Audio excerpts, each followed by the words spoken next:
Good evening. This is our regularly scheduled meeting for October 21st, 2019, 6 p.m. Heather, if you'll call the roll for us, please. Director Petey? Here. Director Harris? Here. Director Hollibush? Here. Director Odom is absent. Director Minor? Here. Assistant Mayor Teeters? Here. Mayor Brown is absent.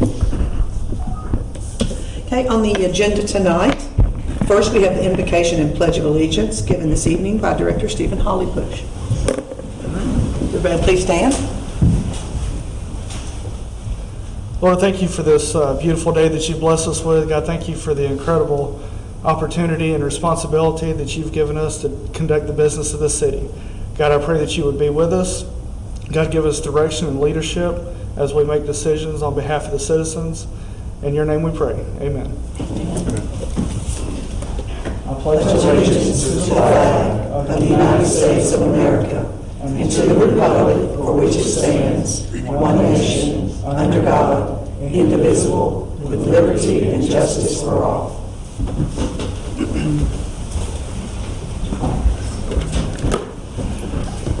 Tonight I'm honored to read two proclamations from the city. The first one is a proclamation presented to the Texarkana Bar Association for Pro Bono Week. And I believe we have someone here. Thank you, if you'll come forward. I'm actually with Lone Star Legal Aid. Okay, thank you. Thank you, I appreciate it. And your name is? Lisa Crittenden. Lisa Crittenden, thank you very much. Texarkana, Arkansas Proclamation for Pro Bono Week, October 20th through 26, 2019. Whereas, in a democratic society, access to justice is a fundamental and essential right. However, tens of thousands of Arkansans lack the means to gain access to legal assistance that is often critical to their safety and independence, and they are often forced to resolve complex legal problems on their own, including domestic violence issues, divorce, child custody, evictions, foreclosures, and physical and financial abuse matters. And whereas the Arkansas Access to Justice Commission, the Arkansas Bar Association, the Center for Arkansas Legal Services, Legal Aid for Arkansas, and local bar associations throughout Arkansas work to recruit volunteer attorneys to provide valuable legal services free of charge to those in need. And whereas, while members of the Arkansas legal community donate thousands of hours in free legal services and make generous financial contributions to legal aid organizations in our state, a huge unmet need for legal assistance still remains for disadvantaged citizens. And whereas Rule 6.1 of the Arkansas Rules of Professional Conduct calls on every lawyer to aspire to provide at least 50 hours of pro bono legal services to persons of limited means. And whereas the National Pro Bono Celebration is a coordinated effort to showcase the great differences that pro bono lawyers make for individuals across the nation.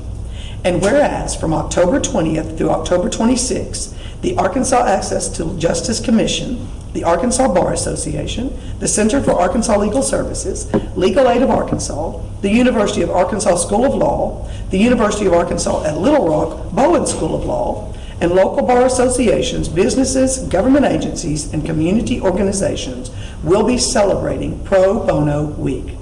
Now, therefore, I, Linda Teeters, for Alan Brown, Mayor of the City of Texarkana, Arkansas, do hereby proclaim October 20th through October 26, 2019 as Pro Bono Week in the City of Texarkana, and urge all of my fellow citizens to join me in recognizing the pro bono community's contributions and the differences that they make to our city, our system of justice, and most of all, to the clients served.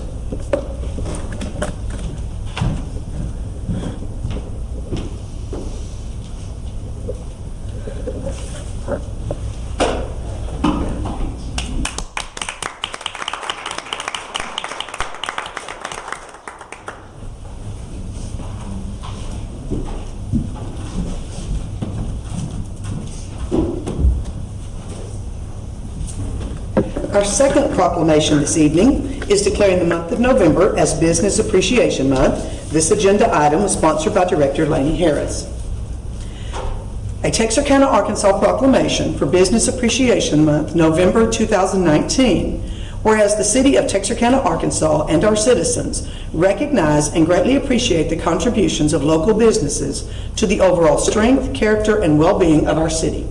And whereas residents of Texarkana, as well as visitors to our city, benefit daily from the variety of services, products, and other accommodations provided by businesses located throughout our city.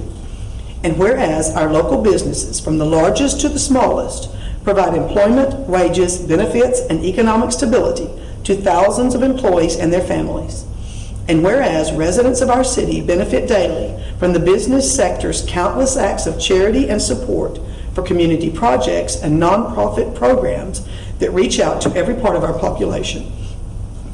And whereas Business Appreciation Month in Texarkana, Arkansas provides an opportunity for our city and its citizens to recognize and celebrate the contributions that local businesses make in our daily lives. Now therefore be it resolved that I, Linda Teeters, on behalf of Alan Brown, Mayor of the City of Texarkana, Arkansas, do hereby proclaim November 2019 as Business Appreciation Month in the City of Texarkana, Arkansas, and ask that all citizens of the community join with me and the Board of Directors in celebrating the richness, diversity, and success of our business community. Thank you very much. All right, moving right along, we have two items on the consent agenda. The first one is the approval of the minutes of the regular October 7th meeting, 2019, and to adopt a resolution authorizing the city manager to purchase one combination vac jet truck through the HGAC buy for Texarkana Water Utilities.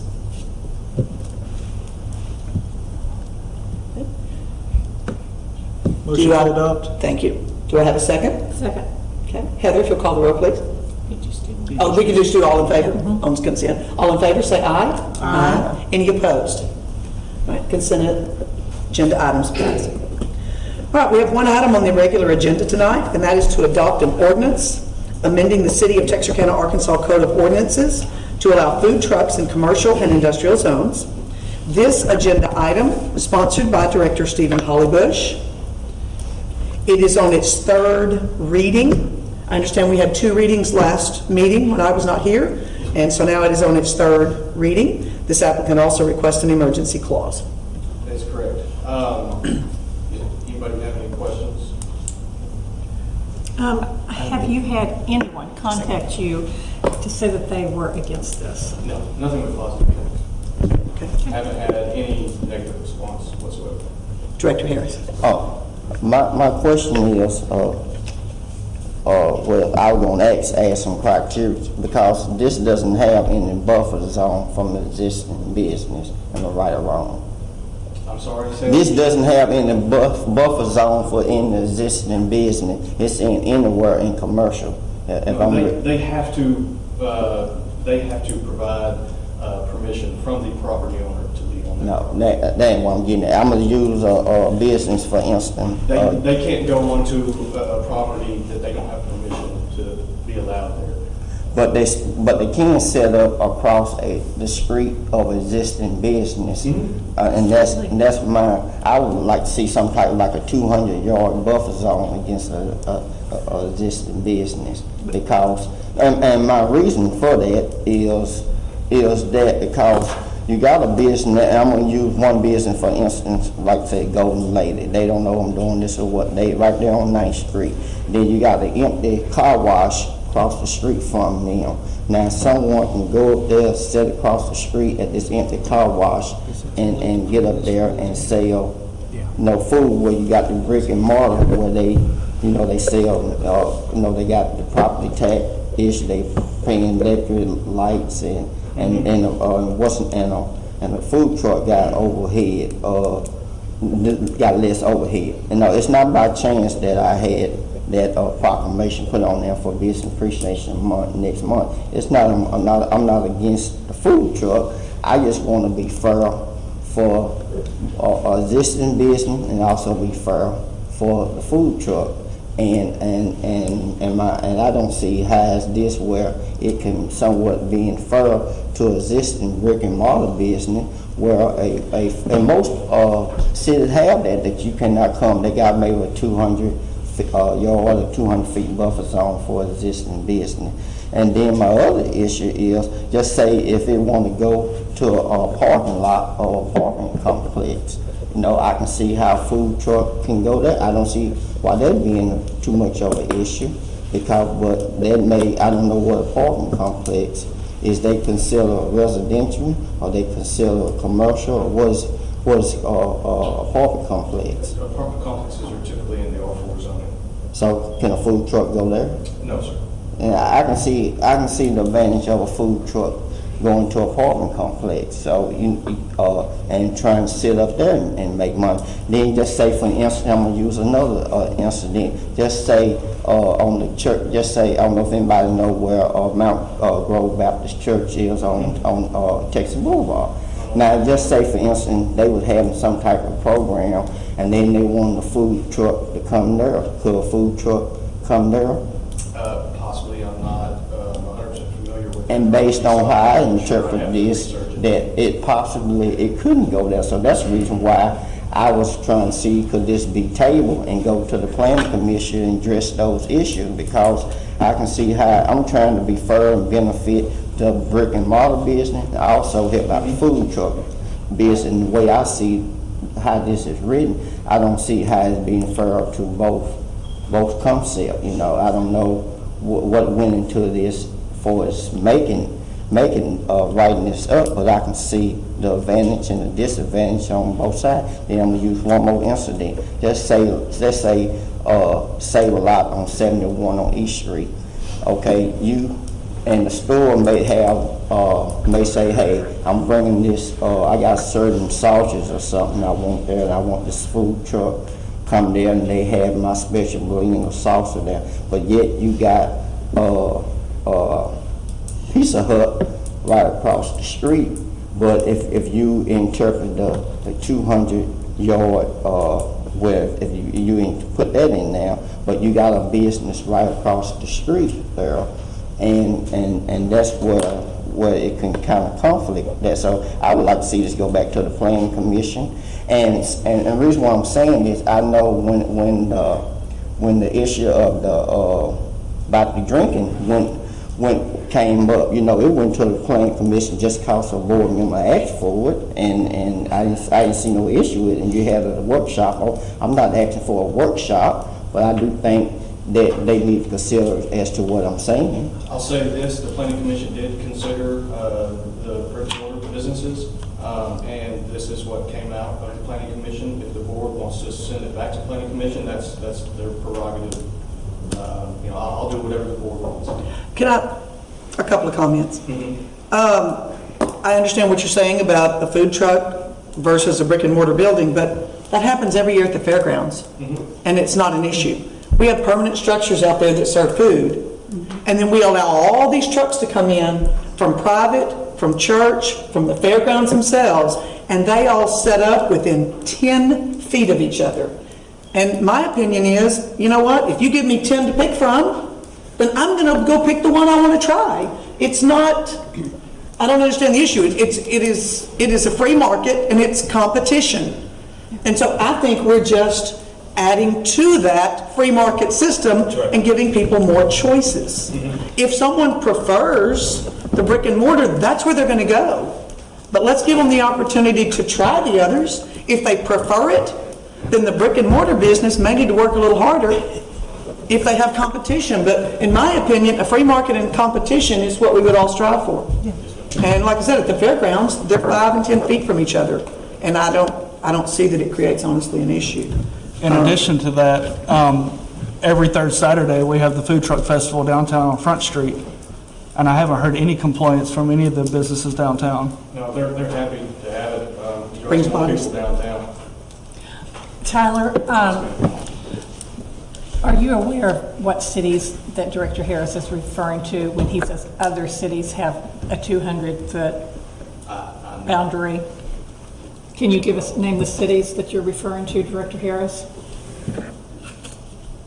Not really. I can, but I don't really see the point. If y'all already made y'all man up on this, so what's the point, you know?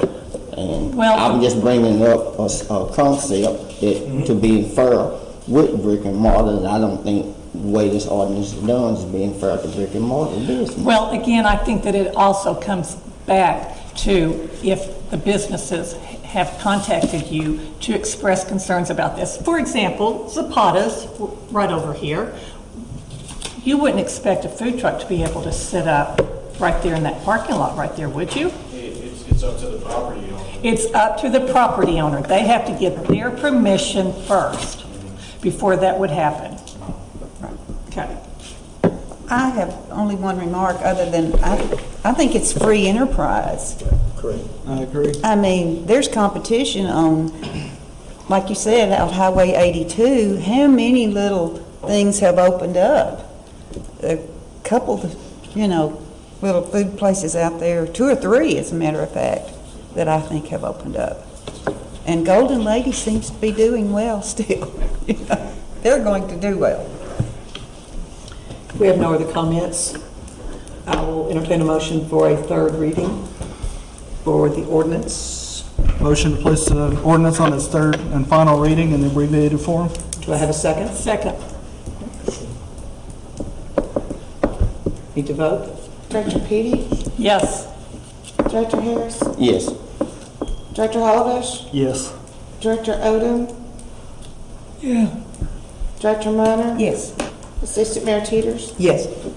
An ordinance to amend ordinance K 286, Chapter 28, Article 3, Section 28-22 and Section 28-23 to add mobile food vehicles, also known as food trucks, as a land use in various zones, and Article 11, Section 28-142 definitions related to mobile food vendors.